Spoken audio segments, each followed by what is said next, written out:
All right, welcome to Chapter 2 of the Scarlet Letter, the Marketplace.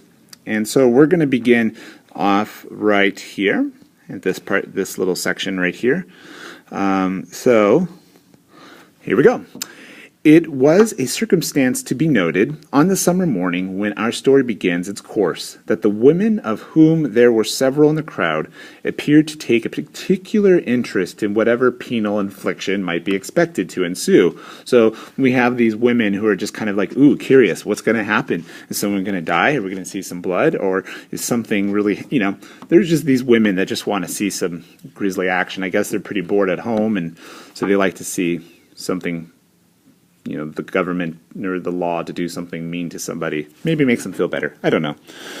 The age that had not so much refinement that any sense of impropriety restrained the weariness of petticoat and farthingale from stepping forth into the public ways and wedging their most unsubstantial persons, if occasions were, into the throng nearest the scaffold at an execution. So these people, not only did these old women want to show up, they elbowed their way into and wedging their way or elbowing their way into the front. So they're like kind of pushing and shoving just to get some good seats, just like at a concert. Morally as well as materially, there was a coarser fiber in those wives and maidens of old English birth and breeding than in their fair descendants, separated from them by a series of 6 or 7 generations.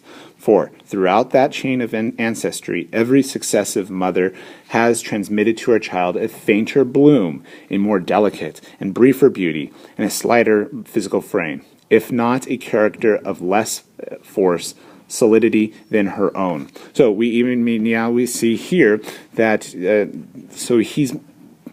Hawthorne is making this analogy between this coarse fiber that the women are wearing and the coarse fiber of their hearts, right? They're rough. Just like their garments are rough, their hearts are rough. But here's going to be a very critical point here that Hawthorne wants to bring to your guys' attention, is this. And this is for your essay if you're going to look at the idea of children. That he says that with every successive birth, for every birth and breeding, their faint descendants separated them from the series of 6 or 7 generations, for throughout the chain of ancestry, every successive mother has transmitted to her child a fainter bloom. Okay? So meaning that for every child that is born, it becomes nicer and nicer, right? So this idea that there's something more pure and good with every passing generation. And this is going to be very important later on. All right, so let's carry on to this next sentence, the women. The women who were now standing about the prison door stood within less than half a century of the period when the old man Elizabeth, we're talking about Queen Elizabeth here, had been not altogether unsuitable representative of the sex.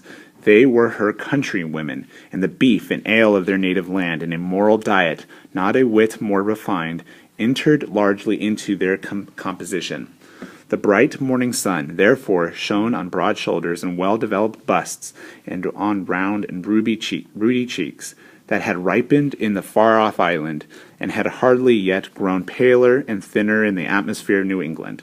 There was, moreover, a boldness and rotundity of speech among these matrons, as most of them seemed to be, that would startle at the present day, whether in respect to its purport or in its volume of tone.